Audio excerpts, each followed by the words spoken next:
আসসালামু আলাইকুম। পানির মতো সহজ নিয়মে প্লাজো কাটিং করে দেখাবো। প্রথমে ভাঁজ করাটা শিখিয়ে দিচ্ছি। পুরো কাপড়টা লম্বালম্বি খুলে নেবেন।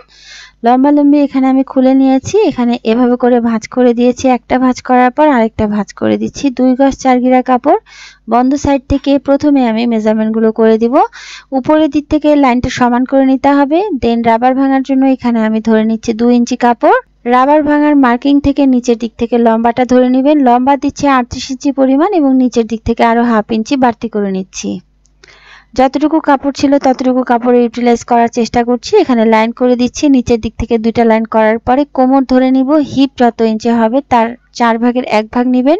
দেন লুজ ধরে নেবেন। লুজ এখানে আমি নিয়ে নিয়েছি 3 ইঞ্চি। মোট 13 ইঞ্চি কোমর দিয়ে যত ইঞ্চি কোমর দিবেন তার চাইতে হাফ ইঞ্চি বা 1 ইঞ্চি কাপড় বেশি নেবেন এখানে আপনারা হাইয়ের শেপ বা ক্রচের শেপ দেওয়ার জন্য।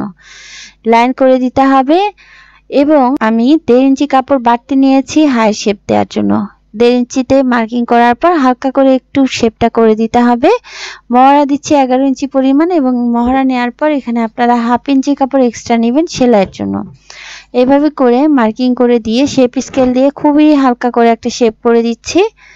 এখন দাগ অনুযায়ী কাট করে নিলেই আপনাদের প্লাজোটা কাটিং হয়ে যাবে। একদম সুপার সহজ, বলবো যে পানির মতো সহজ নিয়মে এখানে আপনারা প্লাজোটা কাটিং করে নিতে পারবেন।